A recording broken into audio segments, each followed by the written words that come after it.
Human rights is, geez, that's a good question. Human rights. Well, that's a tough one. Wow.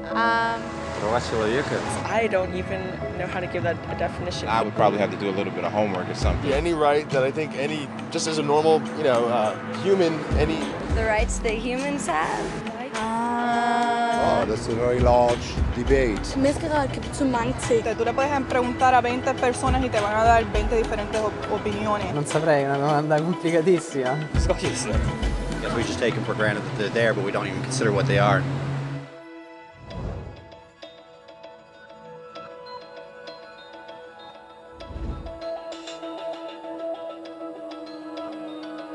Human rights are the rights you have simply because you're human.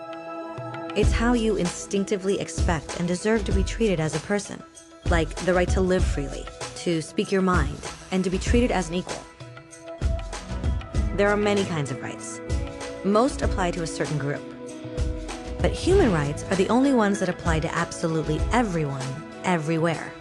That means kids, old people, poor people, basketball players, garbage men, rappers, teachers, Africans, Indians, Albanians, Christians, Muslims, Kabbalists, atheists, your mom, your dad, your next door neighbor, and you all have the exact same human rights. In other words, they're universal. But the question remains, what are they? Name the human rights? What the human rights are? The right to live. Equality between all peoples. Right to religion, the right to...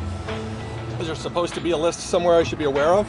According to the United Nations, there are a total of 30 human rights, which are usually lumped together and called simply human rights.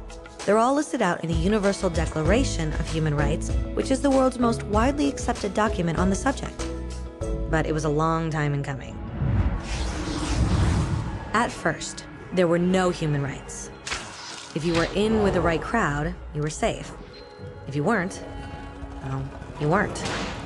But then a guy named Cyrus the Great decided to change all that.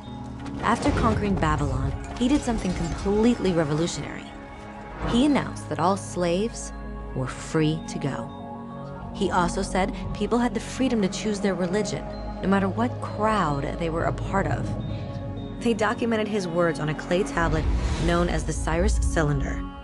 And just like that, human rights were born. The idea spread quickly to Greece, to India, and eventually to Rome. They noticed that people naturally followed certain laws, even if they weren't told to. They called this natural law, but it kept getting trampled on by those in power. Not until 1,000 years later in England did they finally get a king to agree that no one can overrule the rights of the people, not even a king.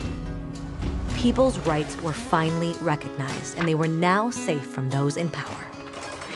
Kind of. It still took a bunch of British rebels declaring their independence before the king got the point that all men are created equal. Which isn't to say he liked the idea, but he couldn't stop them, and America was born.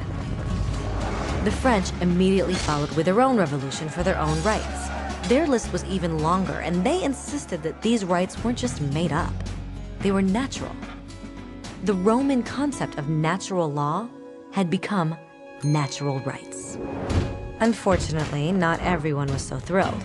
In France, a general named Napoleon decided to overthrow the new French democracy and crown himself emperor of the world. He almost succeeded, but the countries of Europe joined forces and defeated him. Human rights was again a hot topic. They drew up international agreements, broadly granting many rights across Europe. But only across Europe. The rest of the world somehow still didn't qualify. Instead, they got invaded, conquered, and consumed by Europe's massive empires. But then a young lawyer from India decided enough was enough. His name was Mahatma Gandhi, and in the face of violence, he insisted that all people of Earth had rights, not just in Europe. Eventually, even Europeans started to agree. But it wasn't going to be that easy. 2 world wars erupted. Hitler exterminated half the Jewish population of Earth in horrifying Nazi death camps. And all told, 90 million people died. Never had human rights been so terrifyingly close to extinction. and never had the world been more desperate for change. So the countries of Earth banded together and formed the United Nations. Their basic purpose was to reaffirm faith in fundamental human rights, in the dignity and worth of the human person. But what were human rights? Were they the proclamations of Cyrus, the natural laws of Rome, the declarations of France? Everyone seemed to have a slightly different idea of what human rights should be. But under the supervision of Eleanor Roosevelt, they finally agreed on a set of rights that applied to absolutely everyone. The Universal Declaration of Human Rights. The French concept of natural rights had finally become human rights. So, in summary, at first, only a few lucky people had any rights, until one of those guys decided, hey, other people should have some rights too, which was great, except not everyone agreed. And it only took a few thousand years of fighting and declarations and more fighting until everyone finally agreed that human rights should apply to everyone. And they all lived happily ever after. Except for one little problem. If people have the right to food and shelter, why are 16,000 children dying of starvation every day? 1 every 5 seconds. If people have freedom of speech, why are thousands in prison for speaking their minds? If people have the right to education, why are over 1 billion adults unable to read? If slavery has truly been abolished, why are 27 million people still enslaved today? More than twice as many as in 1800. The fact is, when it was signed, the Universal Declaration of Human Rights did not have the force of law. It was optional. And despite many more documents, conventions, treaties, and laws, it's still little more than words on a page. So the question is, who will make those words a reality? I have a dream today. When Dr. King marched for racial equality, he was marching for rights that had been guaranteed by the United Nations for almost 2 decades. But still, he marched.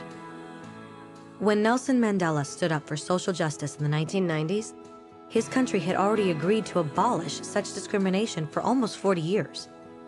But still, he fought. Those who fight today against torture, poverty, and discrimination are not giants or superheroes. They're people. Kids, mothers, fathers, teachers, free-thinking individuals who refuse to be silent, who realize that human rights are not a history lesson. They're not words on a page. They're not speeches or commercials or PR campaigns. They are the choices we make every day as human beings. They are the responsibility we all share to respect each other, to help each other, and to protect those in need. As Eleanor Roosevelt said, where, after all, do universal human rights begin? In small places close to home. So close and so small that they cannot be seen on any maps of the world. Yet they are the world of the individual person, the neighborhood he lives in, the school or college he attends, the factory, farm, or office where he works. Such are the places where every man, woman, and child seeks equal justice, equal opportunity, equal dignity without discrimination. Unless these rights have meaning there, they have little meaning anywhere.